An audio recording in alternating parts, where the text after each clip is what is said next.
بسم الله الرحمن الرحيم. الحمد لله رب العالمين، والصلاة والسلام على المبعوث رحمة للعالمين. في لقاء اليوم نعرض لحكم الربح من تطبيق سنتات العراقي، وهو من أشهر التطبيقات التي انتشرت مؤخرا في العراق، وقد بدأت تتجه إلى مصر. اعتدنا قبل بيان الحكم الشرعي لتطبيق أو منصة أن نعرف بها وبطرق الربح منها، وذلك تطبيقا للقاعدة الأصولية القاضية بأن الحكم على الشيء فرع عن تصوره. نبدأ ببيان طبيعة التطبيق وطرق الاشتراك فيه، وقد اعتدنا في تعريفنا بهذه التطبيقات والمنصات أن نعرف بها من كلام القائمين عليها والمروجين لها، وليس من وجهة نظرنا أو من كلامنا نحن. يروج القائمون على تطبيق سنتات له بأنه برنامج ربحي عراقي استثماري، بالإضافة إلى أنه تطبيق اجتماعي وتجاري وإخباري وسياسي، حيث يمكنك أن تسحب من خلاله سلفة أو قرضا وتسددها على أقساط. كذلك تستطيع من خلاله شراء أجهزة كهربائية ومنزلية وأجهزة محمول وأجهزة إلكترونية وسيارات. لذلك هنا لابد من أن نؤكد على نقطة غاية في الأهمية، هي أن حديثي هنا سيكون عن بيان حكم ما يتعلق بالربح من تطبيق سنتات، وذلك من خلال شراء واحد من العدادات في تطبيق سنتات العراقي. التطبيق متوفر من خلال متجر جوجل بلاي على أجهزة الأندرويد. طريقة تسجيل الدخول للبرنامج تكون من خلال رقم الهاتف أو البريد الإلكتروني أو الفيسبوك، لكن بعد تنزيل البرنامج لا يمكنك فتحه إلا من خلال رمز الإحالة الذي تحصل عليه من أحد الأصدقاء. بعد التسجيل على البرنامج تضغط على أيقونة مضاعفة العداد. بعد الضغط عليه تظهر لك شاشة العدادات التي تختلف عدد النقاط التي تحصل عليها يوميا.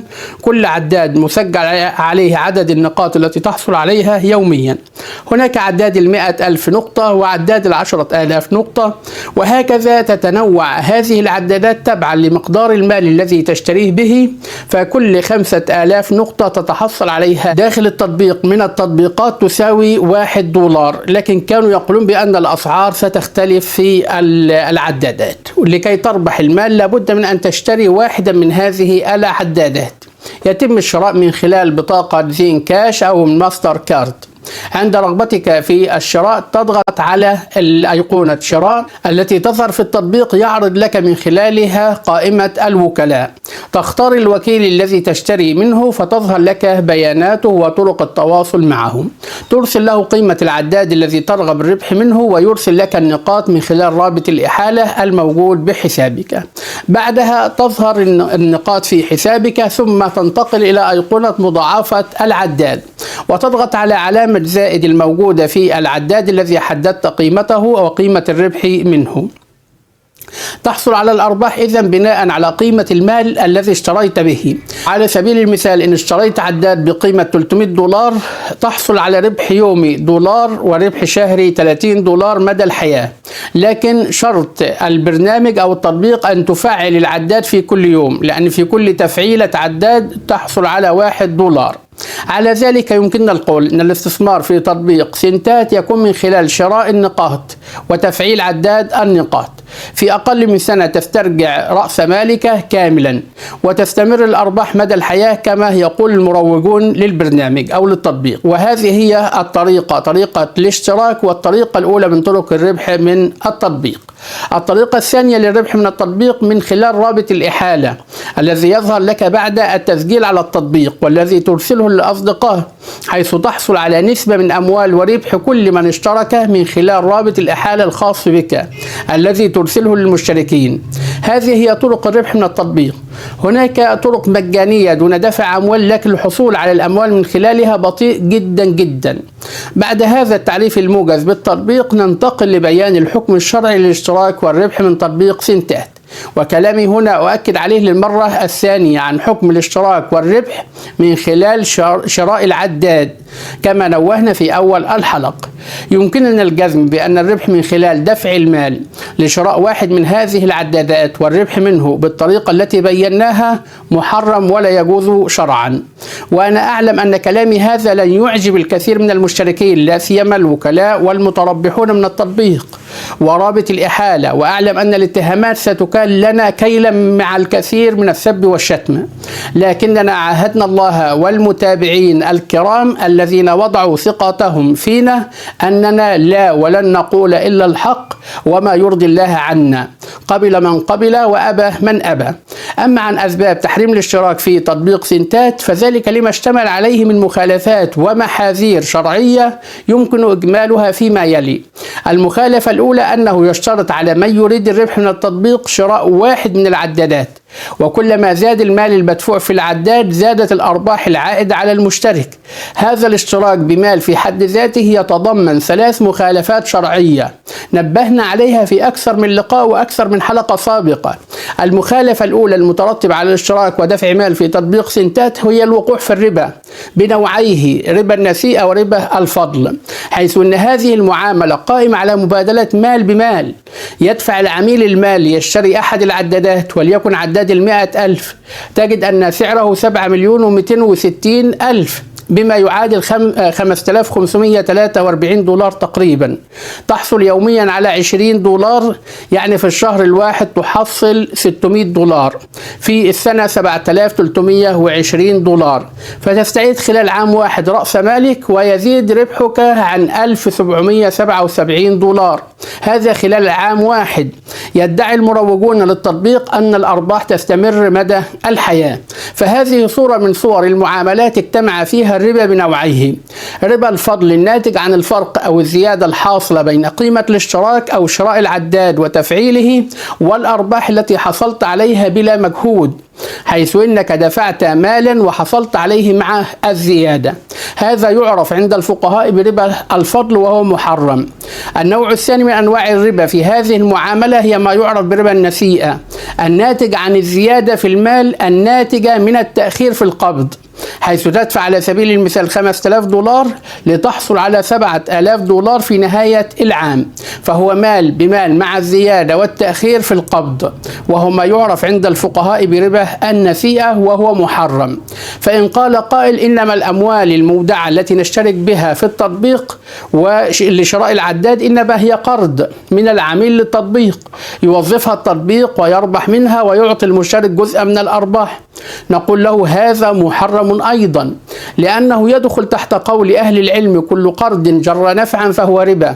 فقيمة الاشتراك المدفوعة في البداية تعتبر قرضا من العميل للمنصة، والعمولات التي يتقاضاها العميل في نهاية الفترة تزيد بكثير عن الاشتراك الذي دفعه المشترك، فهذا قرض جر نفعا وهو محرم باتفاق العلماء.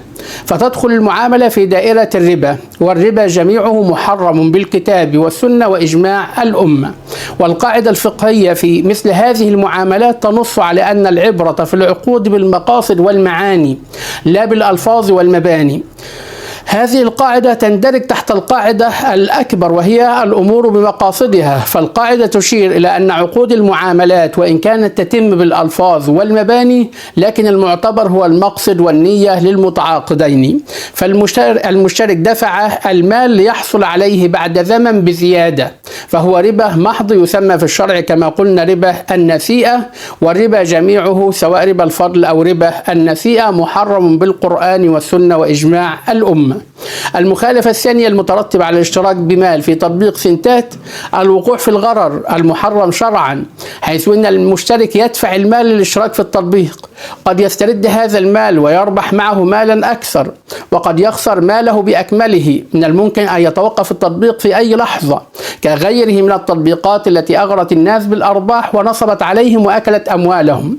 قد يكسب المشترك البعض ويخسر البعض من ماله، فلا يدري المشترك حين انضمامه للتطبيق وشراء العداد هل سيكون رابحا فتزيد العمولة والأرباح التي يجنيها عن قيمة الاشتراك، أم يكون خاسرا فلا يستطيع أن يسترد رأس ماله.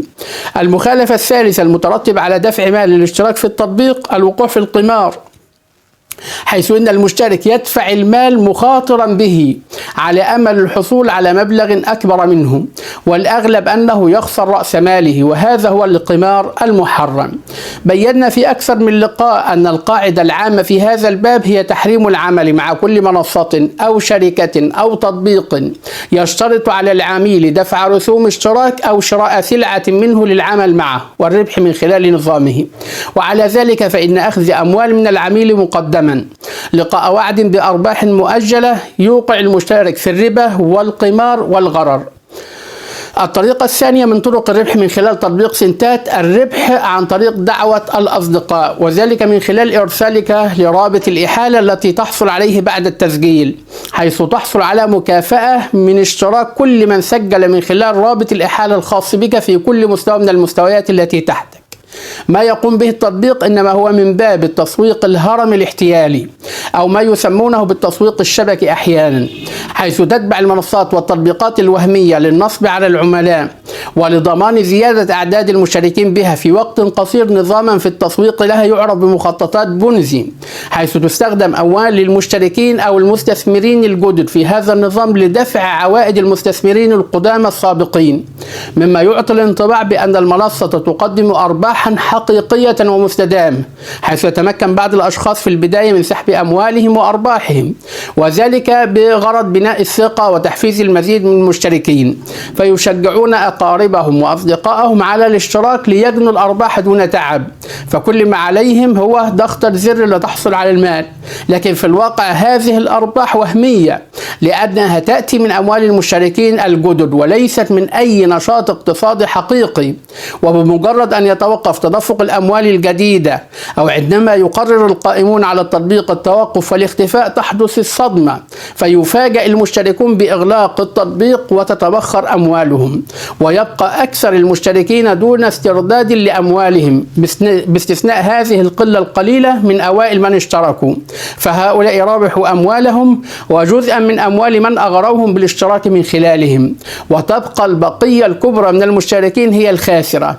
صرحت الكثير من الهيئات الشرعية والعلماء بحرمة هذا النوع من أنواع التسويق الهرمي، من ذلك دار الإفتاء المصرية ودائرة الإفتاء الأردنية ووزارة الأوقاف الكويتية ودار الإفتاء والتدريس الديني بحلب ودار الإفتاء الفلسطينية واللجنة الدائمة للبحوث العلمية والإفتاء بالسعودية ووزارة الأوقاف والشؤون الدينية بقطر ومجمع الفقه الإسلامي بالسودان، كذلك من العلماء والباحثين الذين قالوا بتحريم التسويق الهرمي الدكتور سامي السويلم والدكتور يوسف الشبيلي والدكتور أحمد الحج الكردي والدكتور حسين شحاتة والدكتور حسام الدين عفانة، وذلك لما ينطوي عليه هذا النوع من أنواع التسويق من غش وخداع وغرر. على ذلك نوصي بالحذر من دفع الأموال لشراء العداد والاشتراك في تطبيق سنتات العراقي الذي بينا طريقة عمله والربح منه وغيره من المنصات والتطبيقات التي تغري الناس بالربح السريع بدون تعب، فلا يجوز الاشتراك بها ولا الدلالة عليها لما تنطوي عليه من مخالفات شرعية. هذا والله سبحانه وتعالى أعلى وأعلم. على خير نترككم في حفظ الله مع وعد بلقاء متجدد، والسلام عليكم ورحمة الله وبركاته.